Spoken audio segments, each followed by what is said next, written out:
What happens if the US prepares to strike Iran, but their traditional Middle Eastern allies say no? If key nations like Qatar and Saudi Arabia deny permission for military action from their soil due to political constraints, the US has to activate its second strategy. This means bypassing the immediate region for staging the attack and instead launching from the perimeter using European bases. However, distance is the ultimate enemy in aerial warfare, which completely rewrites the tactical playbook. But just how many bases does the US actually have in the Middle East to begin with? The US footprint is massive. There are roughly 30 to 40 military installations scattered across the Middle East, hosting around 30,000 to 40,000 troops. This includes massive hubs like Udeid Air Base in Qatar, the Naval Support Activity in Bahrain, and Dhafra in the UAE. Losing access to this sprawling, localized network for a strike on Iran is a logistical nightmare, which is exactly why the European backup plan is necessary. If they are denied these local bases, what is this latest strategy they pull out of their sleeves? The core of the new strategy is a massive logistics shift, heavily relying on the deployment of an armada of flying gas stations. The US will employ a coordinated deployment of dozens of KC-135 Stratotanker air-to-air refueling aircraft. These are moving from the continental United States and the UK directly into bases in Greece such as Suda and Bulgaria. Why are these KC-135 tankers considered the lifeblood of this operation? Because without them, the operation simply cannot happen. Striking Iran from European bases like those in Cyprus, Greece, or Bulgaria means aircraft must cross immense distances. Fighter jets like F-35s or F-16s simply do not have the internal fuel capacity for a multi-thousand-mile round trip. The KC-135 tankers act as a floating bridge. They rendezvous with the strike packages mid-air to top off their tanks, allowing them to penetrate Iranian airspace, drop their payloads, and make it back to Europe safely. If the tankers don't fly, the strike jets are grounded. So how does the US Navy factor into this massive geographic shift in strategy? To supplement the loss of Middle Eastern land bases, the Navy brings its floating cities into play. For instance, the Gerald R. Ford carrier strike group, currently positioned off Gibraltar, would push rapidly eastward. By reaching the eastern Mediterranean shortly, it creates a crushing strategic pincer. These new carrier can launch at least 4 jets per minute and uses electromagnetic aircraft launch system. A sequence of electromagnets along the track is energized with precise timing controlled by digital software. These magnets create a moving magnetic field that smoothly pulls and pushes the shuttle, accelerating the aircraft according to a programmed acceleration curve. Once the aircraft reaches takeoff speed, about 155 miles per hour or around 240 kilometers per hour, then the shuttle releases it, and the aircraft lifts off. The shuttle then slows down electromagnetically and returns to its starting position, ready for the next launch. You might wonder why the Navy chose this costly upgrade over the tried-and-true steam catapults. The answer is simple. Electromagnetic takeoff provides smoother acceleration, significantly reducing stress and wear on aircraft frames compared to the harsh forces of steam catapults. Well, apart from aircraft carrier, the US also needs a monstrous amount of missile terminal air defense system. The US had actually removed 60% of its missile defense systems from Qatar and the Middle East. So how many missiles are being transported from different parts of the world to fix this? The answer is fill the sky with these Globemasters. The US military needs a massive airlift of roughly 4 to 6 Patriot batteries and components for a THAAD battery. This involves over 300 heavy transport flights. But here is the detail most people miss. The US needs a flood of aging Patriot missiles to be pulled from stockpiles in Germany and Japan. Why move old missiles? Because they are the perfect cheap solution for Iran's thousands of Shahed drones. Commanders are hoarding the brand new scarce PAC-3 kinetic interceptors for the hypersonic and ballistic missile threats. The military is clearing out the Cold War inventory to save the modern tech for the big one. But the Navy destroyers will be the first one to strike. The attack begins not with manned aircraft, but with robotic precision from the sea. The goal is simple: blind the enemy's eyes, their radars, and silence their voice, their command and control.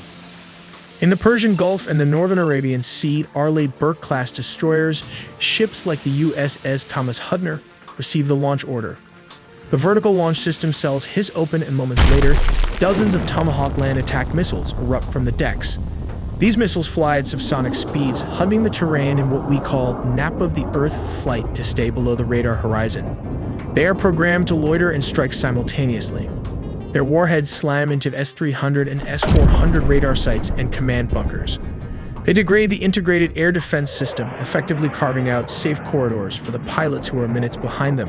While the Tomahawks are still impacting, the silver bullets of the U.S. Air Force are already deep inside hostile airspace. These are the B-2 Spirit stealth bombers. Await the Iranian also have an attack strategy. First and perhaps most famous is the Swarm. The Islamic Revolutionary Guard Corps Navy operates hundreds of small, fast attack craft armed with heavy machine guns, rockets, and anti-ship missiles.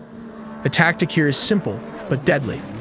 Instead of trying to fight a U.S. destroyer one-on-one, which they would lose, they deploy dozens of small boats simultaneously from every direction. The goal is to overwhelm the U.S. ship's defensive systems, like the Phalanx, by presenting more targets than the ship can track and destroy at once. Moving to Tactic 2, mining the Strait. Next, we have the silent killer, mining the Strait of Hormuz. This is the world's most critical oil choke point.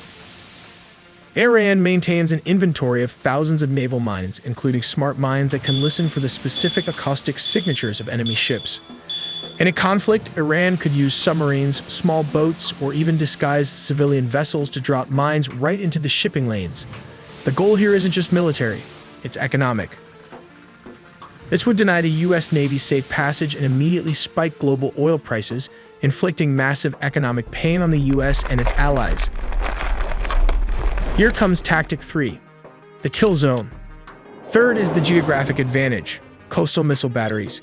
The Iranian coastline is mountainous and rugged, perfect cover for mobile missile launchers.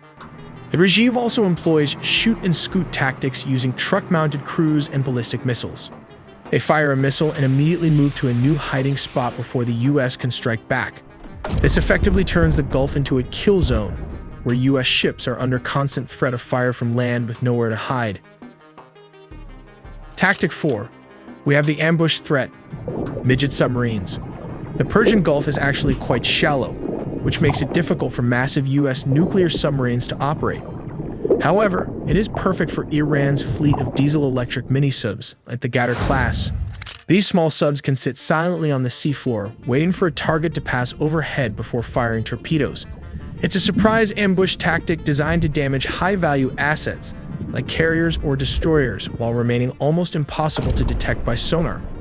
These small but stealthy diesel-electric submarines, designed for operations in the shallow waters of the Persian Gulf, pose a significant threat to U.S. aircraft carriers. The Qatar-class submarines, which are difficult to detect due to their small size and low acoustic signature, could position themselves in strategic locations near key naval choke points, such as the Strait of Hormuz. By waiting in ambush near expected carrier movements, Qatar-class submarines could fire a coordinated torpedo strike, targeting the hull and propulsion systems of U.S. carriers. A successful torpedo strike on an aircraft carrier could disable its flight deck operations, significantly reducing the U.S. Navy's ability to project air power in the region. Additionally, these submarines could lay underwater mines in critical sea lanes, forcing U.S. warships into predetermined ambush zones where Iranian missile and drone attacks could follow up. Tactic 5. We can't ignore the aerial threat. This is drone warfare. Iran has invested heavily in becoming a drone superpower in the Middle East. In a conflict, they would use UAVs not just for surveillance, but as loitering munitions, essentially suicide drones. The tactic is to launch them in massive waves to crash into the sensitive radar dishes and flight decks of U.S. ships. The goal is to blind the fleet's sensors and halt flight operations, leaving the ships vulnerable to missile attacks. Let's look at Tactic 6. The U.S. fleet relies on ports in Bahrain and air cover from bases in Qatar to sustain the fight. Iran possesses the largest ballistic missile arsenal in the Middle East. Their strategy includes massive missile barrages targeting these static headquarters and logistical hubs. The goal isn't just to destroy buildings, but to deny the U.S. Navy the fuel, ammo, and command support it needs to stay in the fight. If the ships have nowhere to dock, they can't stay in the Gulf. But if the Iranian disable the Navy carrier, can the U.S. still fight back? The answer is yes. Focusing only on the slow-moving ships is a mistake. The United States holds an ace up its sleeve that doesn't need to wait for a clear shipping lane. Even without a carrier strike group, the U.S. can deliver precision strikes for weeks to come. This is the domain of Air Force Global Strike Command. They can deploy the big three strategic bombers anywhere in the world in just 24 hours. First, you have the B-2 Spirit stealth bomber. This is the door kicker. It is the only aircraft in history capable of taking off from Missouri, flying non-stop to Iran, penetrating the most advanced air defense networks undetected, and dropping massive bunker busters on deep underground facilities. Second, the B-1B Lancer, known as the Bone. This supersonic heavy hitter carries the largest payload of any U.S. bomber. It can dash in at high speed and low altitude to deliver massive barrages of cruise missiles or satellite-guided bombs to clear the path. And finally, the B-52 Stratofortress. It may look old, but do not underestimate it. It acts as a flying missile truck, capable of launching long-range cruise missiles from hundreds of miles away, well outside the reach of Iranian air defenses. Let's take a look at how this works. The first line attack involves the B-2 stealth bomber moving in to destroy high-value air defense systems like the famous S-400 Triumph and other surface-to-air missiles, effectively disabling them by using its stealth technology. Next, the B-1 Lancer flies at a very low altitude towards enemy targets to take out older anti-aircraft guns and missiles. This clears the way for conventional aircraft like the B-52 Stratofortress, which can then sweep in to destroy any critical infrastructure without facing anti-aircraft threats. This is the reason they need both the B-2 stealth bomber and conventional bombers, as there are only 19 units of the B-2 Spirit in service to date. We make original videos from scratch, so please do subscribe and hit the notification bell for more videos.